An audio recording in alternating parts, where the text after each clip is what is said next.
मुंह के अंदर पाया जाने वाला जो सबसे कॉमन साइट होता है कैंसर का, वो होता है टंग का साइड का भाग। साइड बम्प जो है जब भी किसी के मुंह में दिखाई देता है तो सबसे पहले जो कंडीशन मन में आती है वो कैंसर की ही स्थिति आती है। और खासकर ऐसे लोगों में जो लोग टोबैको च्यूइंग या फिर अल्कोहल कंजप्शन या स्मोकिंग करते हैं।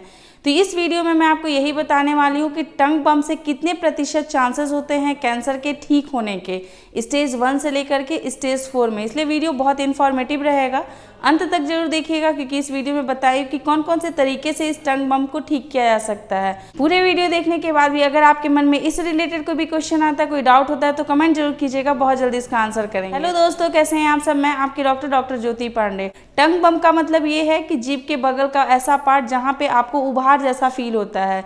जनरली ये उभार जो होता है वहाँ पे अल्सर्स हो जाते हैं और ये अल्सर जो है वो महीनों तक ठीक नहीं होते हैं। कभी कभार बहुत लंबी ट्रीटमेंट के बाद भी ये ठीक नहीं होते हैं। फिर ऐसे कंडीशन में बायोप्सी की जाती है और जब कंफर्मेशन हो जाता है कि ये कैंसर में कन्वर्ट हो चुका है तो इसके जो हैं वो ट्रीटमेंट स्टार्ट हो जाते हैं। ट्रीटमेंट में बहुत सारे ट्रीटमेंट होते हैं, जैसे कि रेडिएशन थेरेपी करके इसको ठीक किया जा सकता है, कीमोथेरेपी से इसको ठीक किया जा सकता है, या फिर टारगेटेड थेरेपी की जाती है। जिस पार्ट में ये होता है उस पार्ट को कट करके सर्जिकली जो है वो उसको रिमूव कर दिया जाता है।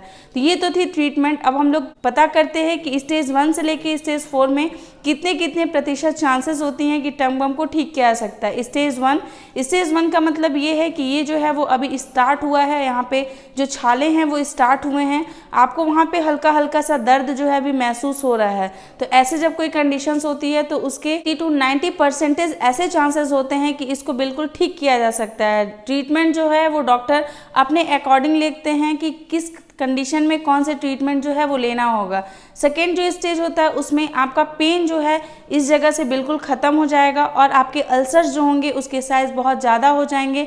वो आपके टंग के कुछ भाग जो है मतलब 2 to 4 mm जो एरिया होता है उसको जो है वो इन्वॉल्व कर चुका है। आपको खाना खाने में थोड़ी डिफ़िकल्टी स्टार्ट हो चुकी है। जब ऐसा कोई कंडीशन होता है तो ऐसे कंडीशन में 50 to 70% चांसेस ऐसे होते हैं कि इसको बिल्कुल अच्छे से ठीक किया जा सकता है। स्टेज 3 के जो कंडीशंस होते हैं उसमें ये स्प्रेड किया हुआ है और मुंह से स्मेलिंग वगैरह जो है वो स्टार्ट हो चुकी होती है और ये कंडीशंस में आपके टंग की जो मूवमेंट होती है वो भी बिल्कुल रुक जाती है। आप बहुत अच्छे से बात नहीं करने पाते हैं, आपकी साउंड जो है वो भी चेंज होने लगती है। तो इस कंडीशन में 30 to 50% चांसेस होते हैं कि ऐसे पेशेंट को ठीक किया जा सकता है। 4 जो स्टेज होती है ये बहुत ही ज़्यादा सीवियर कंडीशंस होती है और इसमें 10 to 30% चांसेस होते हैं ठीक होने के। इसमें बहुत सारी चीज़ें जो हैं वो इन्वॉल्व हो जाती हैं, लाइक स्मेलिंग है, आपके मूवमेंट है, उसमें बर्निंग सेंसेशन है, बहुत ज़्यादा सीवियर पेन हो सकता है, बगल के जो दांतें होती हैं उनके आसपास की उसमें प्रॉब्लम हो सकता है। ये स्प्रेड होकर के आपके थ्रोट एरिया को भी इन्वॉल्व कर सकता है। तो सीवियर कंडीशंस बिल्कुल ना होने दे। अगर स्टार्टिंग में ही ऐसी कोई प्रॉब्लम है और अगर आपको हैबिट्स है तो आप तुरंत ही अपने नियर के डॉक्टर के पास जा करके अपना प्रॉपर ट्रीटमेंट लें और वो ज़रूरत पड़ेगा तो बायोप्सी करके कंफर्मेशन भी करवा लेंगे। टंग की जो ये एरिया होती है बहुत ही कॉमन एरिया होती है इस जगह पे कैंसर होने की, और मैंने अपने प्रैक्टिस में बहुत सारे ऐसे पेशेंट देखे हैं जिनको कि टंग बम्प में अगर कोई कैंसर हुआ है और वो कैंसर को वो सही टाइम पे ट्रीटमेंट करवा लेते हैं तो वो बिल्कुल अच्छे से अपनी लाइफ को जी रहे हैं। आज भी मैं उन लोगों से मिलती हूँ, बस वॉइस जो होती है वो थोड़ी सी चेंज हो जाती है। तो कोशिश यही करना है, प्रिवेंशन यही लेना है कि आप टोबैको और अल्कोहल कंजप्शन से आप बिल्कुल बचें। और अगर आपको इस तरीके की कोई प्रॉब्लम होती है तो तुरंत ही आप अपने नियर के डेंटिस्ट से मिल करके अपना ट्रीटमेंट लेने की ज़रूरत को समझें, क्योंकि ट्रीटमेंट जो है वो बहुत इंपॉर्टेंट होता है।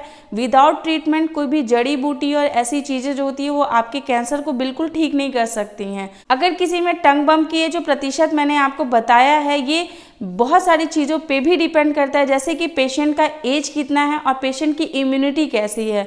अगर कुछ ऐसी कंडीशंस होती है कि पेशेंट का एज जो है वो बहुत ज़्यादा हो चुका है और इम्यूनिटी अगर कम है या पहले से ही अगर कोई वो मेडिकल कॉम्प्रोमाइज्ड है, कोई उनको डायबिटिक है या फिर ब्लड प्रेशर की दवाइयाँ ले रहे हैं या स्टेरॉइड थेरेपी अगर कोई चल रही है, तो फिर ये वेरिएशंस हो सकता है, उनके प्रतिशत जो है वो फ्लक्चुएट भी कर सकते हैं। आई होप कि आपको ये वीडियो अच्छा लगा होगा। अच्छा लगेगा तो लाइक जरूर कीजिएगा और ऐसे फैमिली और फ्रेंड के साथ शेयर जरूर कीजिएगा जिन लोगों को अल्कोहल कंजप्शन की या फिर टोबैको च्युइंग की बहुत ही बुरी सी लत है। ये वीडियो अवेयरनेस के लिए भी लोगों के साथ शेयर जरूर कीजिएगा। आप लोगों के साथ हर छोटे से छोटे इन्फॉर्मेशन को शेयर करते रहेंगे, लाते रहेंगे नए नए वीडियो। तब तक के लिए अपना ख्याल रखिएगा, अपने आसपास के लोग का ध्यान रखिएगा। Take care, bye bye.